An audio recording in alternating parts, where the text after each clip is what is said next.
क्या आप ये महसूस कर रहे हैं कि पिछले 75 सालों में हम सबको शुद्ध मूर्ख बनाया गया है? नहीं, ये एहसास है, बहुत कम लोगों को ये एहसास है। तो आपको ये एहसास है या नहीं? अब ऐसे मैं आपको क्या बताऊं?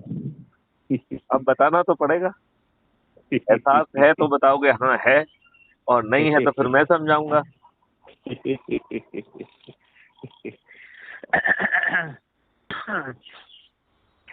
और बताइए आप कैसे हैं?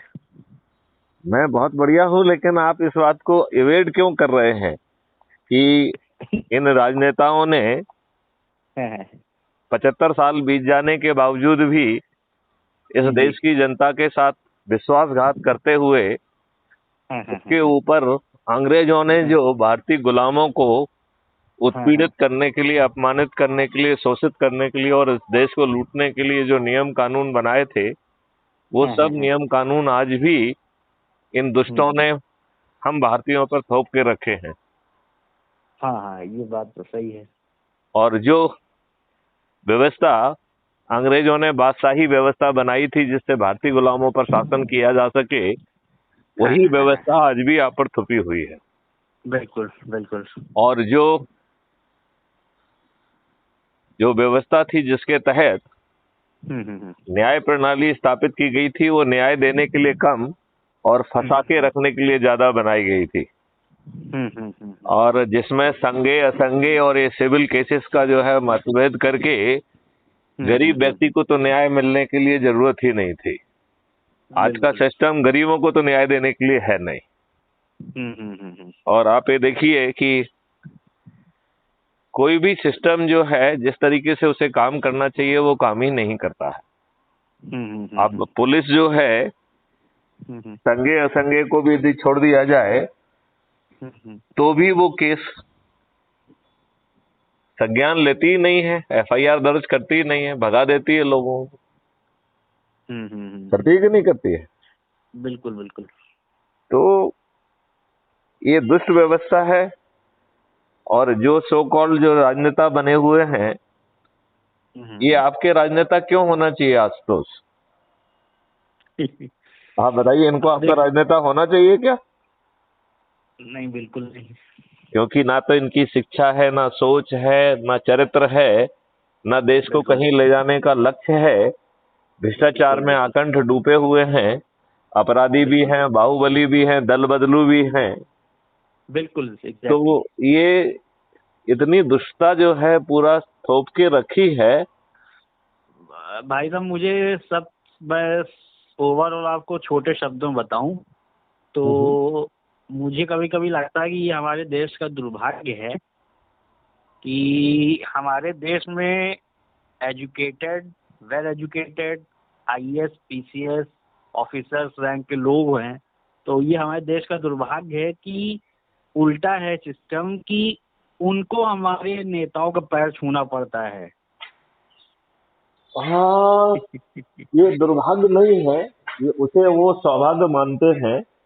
और वो इन राजनेताओं के चरण सेवक बनकर छोटे मोटे लाभ लेना चाहते हैं, अच्छी पोस्टिंग लेना चाहते हैं, मलाईदार पोस्टिंग लेना चाहते हैं।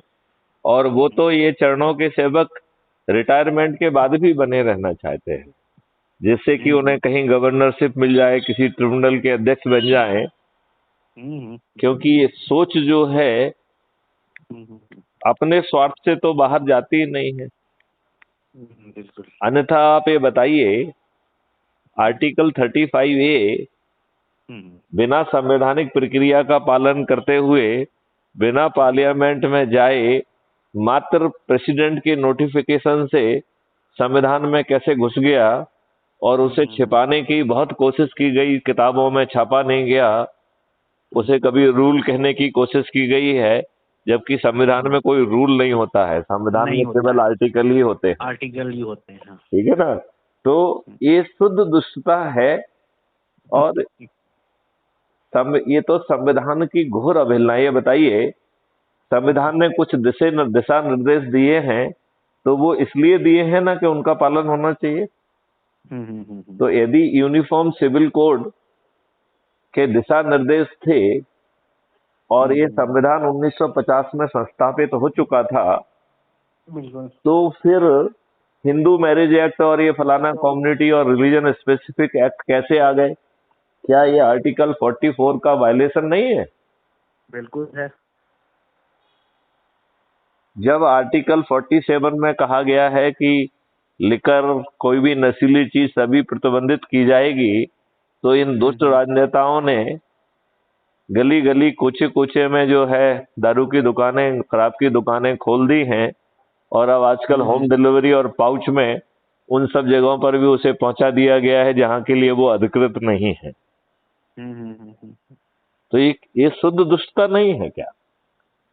सवाल ये उठता है कि जो ये राजनेता हैं, जो स्वयं आपराधिक रिकॉर्ड के हैं, ये चाहते तो चपरासी भी नहीं बन सकते थे, क्योंकि इनको पुलिस रिपोर्ट भी थी फेवरेबल नहीं मिलती, तो ये चपरासी भी नहीं बन पाते। ये क्या देश का दुर्भाग्य नहीं है कि वो इस देश के जो है ना गृह मंत्री बने हुए हैं, मुख्यमंत्री बने हुए हैं, और अपराधियों और बाहुबलियों को ही प्रेफरेंस देते हैं, उन्हें अपने मंच पर बिठाते हैं और उन बाहुबलियों से आम जनता के ऊपर अत्याचार करा रहे हैं। हैं? नहीं, बिल्कुल। कुछ बात समझ में आई? नहीं, मैं समझ गया आपकी बात, मैं समझ गया। तो ये अपराध मुक्त भारत मिशन जो है, आपको इन सभी समस्याओं को समाधान करते हुए इसने निर्णय लिया है कि अभी 2023 में मध्य प्रदेश, छत्तीसगढ़ और राजस्थान में तीनों विधानसभाओं में अपने चंद्रगुप्तों को उतार के सभी राजनीतिक पार्टियों के सभी राजनेताओं को हराएगा, और 2024 के जनरल इलेक्शन में भी राष्ट्रीय स्तर पर सभी राजनीतिक पार्टियों के सभी राजनेता पराजित होंगे, पूरे 543 के 43।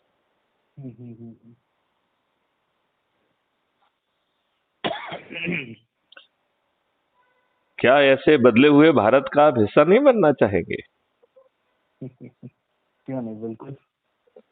तो आप जो है, मैं आपको लिंक भेजता हूं crime free Bharat mission app की, उससे आप जुड़िए, और क्राइम फ्री भारत यूट्यूब पे टाइप करिए तो आपको एक पूरी चैनल मिलेगी जिसमें इस समय 2500 से भी अधिक वीडियो हैं जो विभिन्न थीम पर बता रहे हैं कि कैसे जो है 21 लक्ष्यों की प्राप्ति होगी और ये देश बदल जाएगा। हाँ, तो आशुतोष जी, आपको कुछ बात समझ में आई है? हाँ हाँ। तो इसको सोचिए, मनन करिए। इसमें दो तरीके की भूमिकाएं हैं। एक भूमिका है, वो है सदस्यी भूमिका, और दूसरी है चंद्रगुप्ती भूमिका। सदस्यी भूमिका ये कह रही है कि भैया, मेरी सोच, क्षमता और समझ के हिसाब से मुझ में इतना साहस और दम नहीं है कि मैं चंद्रगुप्त बन के जो है फ्रंट पे आके खेलूं और इन राजनेताओं को पराजित करूं। लिहाजा मैं जो है पर्दे के पीछे सदस्य बनना चाहता हूं। ठीक है ना? तो उसके लिए एक सदस्यी शपथ है जो कह रही है कि मैं भारत माता की शपथ लेता हूं कि भारत को अपराध एवं भ्रष्टाचार मुक्त बनाते हुए 21 लक्ष्यों को जमीन पर उतारने के लिए अपराध मुक्त भारत की सदस्यी शपथ को पूरा करूंगा, जिसके तहत अपने ही परिवार और अपने से जुड़े 90 लोगों को जोड़ने का संकल्प लेता हूं। फिर उसका शपथ का दूसरा हिस्सा है कि मैं crime free Bharat YouTube channel को सब्सक्राइब कर प्रतिदिन एक वीडियो देखकर अपनी ऊर्जा के स्तर को उत्तरोत्तर बढ़ाऊंगा। और फिर शपथ का तीसरा हिस्सा है कि मैं अपने से जुड़े लोगों को, अपने से अपने नेटवर्क के लोगों को ऊर्जाकृत करूंगा, संकल्पित करूंगा, शपथकृत करूंगा और निम्नानुसार जोड़ूंगा। तो सोमवार को जो है अपने परिवार के सदस्यों को, मंगलवार को दोस्तों और पड़ोसियों को, बुधवार को रिश्तेदारों को, गुरुवार को अपने विभिन्न सर्कल के लोगों को, शुक्रवार को युवा और विद्यार्थियों को, शनिवार को वरिष्ठ नागरिकों को और रविवार को विभिन्न समाज सेवी संगठनों को ऊर्जाकृत कर, संकल्पित कर, शपथकृत करते हुए 90 लोगों को जोड़ने का संकल्प पूरा करूंगा। तो ये हो गई सदस्यी शपथ, राइट? जो पर्दे की पीछे की शपथ है, 90 लोगों को जोड़ने के बाद आपको और कुछ नहीं सोचना है। ठीक है ना? और एक है चंद्रगुप्ती शपथ, जो ये कह रही है कि मैं चंद्रगुप्त बनूंगा, और उस चंद्रगुप्त में 4 तरीके के चंद्रगुप्त हैं। तो राष्ट्रीय स्तर पर संसदीय चंद्रगुप्त, राज्य स्तर पर विधायकी चंद्रगुप्त, जिला स्तर पर जिला पंचायत या जिला स्तरीय चंद्रगुप्त, और ग्रामीण स्तर पर जो है पंच सरपंची स्तरीय चंद्रगुप्त। तो इस तरीके से इनका संकल्प लेके, संकल्प लेना सिर्फ जो है इस बात का प्रतीक है कि मैं इसमें उतर रहा हूं। तो जैसे अपन किसी कॉम्पिटिटिव एग्जामिनेशन में बैठते हैं तो उसके लिए जो फॉर्म भरते हैं, तो ये संकल्प लेना वो फॉर्म भरना है। और फिर हमें अपने से जुड़े लोगों के बीच में जाके संगोष्ठी लगातार लेना है और लोगों को जोड़ना है। और एक व्यक्ति को जोड़ने पर ये सिस्टम जो है, ऐप जो है, जिसकी लिंक मैं अभी आपको भेजूंगा, ये आपको मोहल्ला अधिकारी बना देता है। यदि आप 3 व्यक्तियों को जोड़ते हैं तो टाउन अधिकारी, 5 व्यक्तियों को जोड़ते हैं तो ब्लॉक अधिकारी, 10 व्यक्तियों को जोड़ते हैं तो जिला अधिकारी, 50 व्यक्तियों को जोड़ते हैं तो राज्य अधिकारी, और 100 व्यक्तियों को जोड़ते हैं तो राष्ट्रीय अधिकारी बनाता है। और 100 लोगों को जोड़ने के बाद फिर आप चंद्रगुप्त की यात्रा पर प्रारंभ होती है। राइट? तो आपको अपने से जुड़े लोगों की सूची बना के उनके घरों में जाके संगोष्ठी करते हुए उनमें से ही सदस्य और चंद्रगुप्त बनाना है और उन्हें अपनी ही प्रोफाइल की लिंक से जोड़ना है। राइट? और जिस दिन चुनाव घोषित होगा उस दिन जो है फिर मेरिट लिस्ट बनेगी। 200, जैसे यदि मध्य प्रदेश का है तो मध्य प्रदेश में 230 विधायक हैं, राजस्थान में 200 हैं और छत्तीसगढ़ में 90 हैं। तो राज्यों में जितनी विधायकों की संख्या है उतनी की मेरिट लिस्ट बनेगी। या 2024 में जब संसदीय मेरिट लिस्ट बनेगी तो 543 लोगों की मेरिट लिस्ट बनेगी। तो ऐसे लोग जो कि सबसे अधिक लोगों को जोड़े होंगे, ऐसे 543 लोगों को चंद्रगुप्त घोषित कर दिया जाएगा और इनके पास टिकट पहुंच जाएंगे। इसकी व्यवस्था क्राइम फ्री भारत मिशन ने की है, जबकि वो पॉलिटिकल पार्टी नहीं है। ठीक है ना?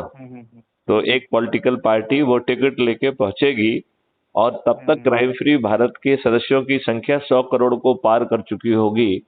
तो ये 100 करोड़ लोग अपनी छत पर जाकर अपने चंद्रगुप्त के फेवर में थाली बजाएंगे, दीपक जलाएंगे और संकल्प लेंगे कि मैं अपने चंद्रगुप्त को विजयी बनाऊंगा। तो ये जो क्राइम फ्री भारत मिशन के सदस्य हैं ये मतदाता भी हैं। तो जब मतदाता अपने चंद्रगुप्त के फेवर में संकल्प लेगा तो सभी राजनीतिक पार्टियों के राजनेता पराजित हो जाएंगे कि नहीं हो जाएंगे? तो आप जो है चंद्रगुप्त बनना चाहते हैं या सदस्य बनना चाहते हैं या कुछ भी नहीं बनना चाहते हैं? अब देखिए भाई साहब, ऐसा है कि ये आपने बताया, मैं समझ गया सब चीज। अब ये है कि इसके ये काम वही कर सकता है जो इसमें फ्री रहता हो।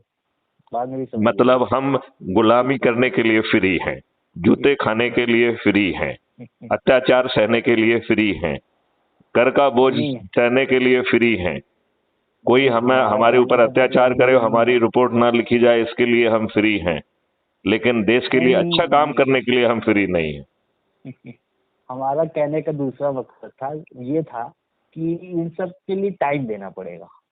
तो देश के इतने बड़े कामों जिसमें कि नेताओं ने 75 साल से आपको मूर्ख बनाया है, आपके ऊपर गुलामों के नियम कानून और वो व्यवस्था थोप के रखी है, अच्छे लोगों को टिकट नहीं देते हैं, बुरे लोग आपके ऊपर हावी हैं, तो आपको समय क्यों नहीं निकालना चाहिए?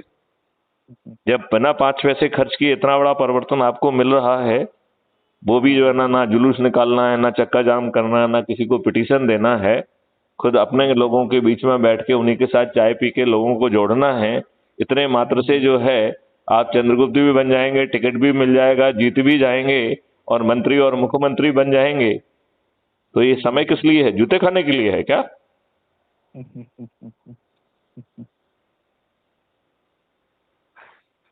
इतने में तो जो है नए उम्र के बच्चों में खून में उबाल आ जाना चाहिए कि हाँ मैं चंद्रगुप्त बनूंगा, या चंद्रगुप्त नहीं बनूंगा तो सदस्य तो बन के जो है ना 90 लोगों को जोड़ने का तो कृत संकल्प में लेता ही हूं।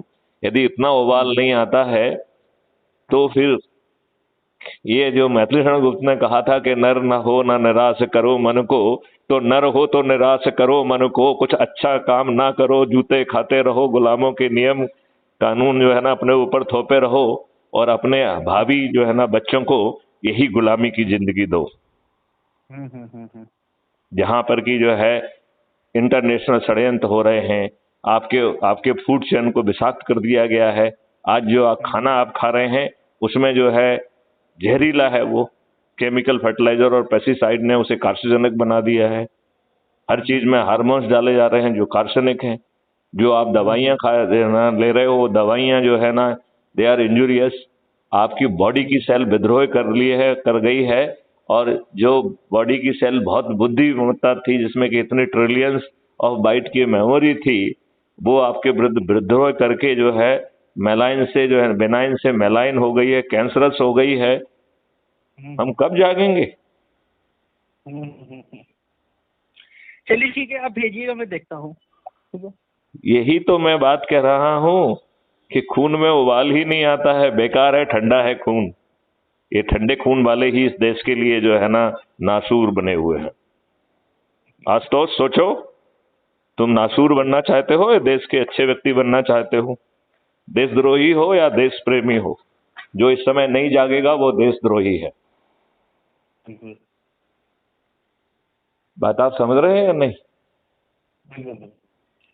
चलिए, मैं आपके विवेक पे छोड़ता हूं, मैं लिंक भेज देता हूं, यदि आपका दिल करे तो जुड़िए और आगे का सोचिए। ठीक है? ओके, जय हिंद, जय भारत, वंदे मातरम। ओके।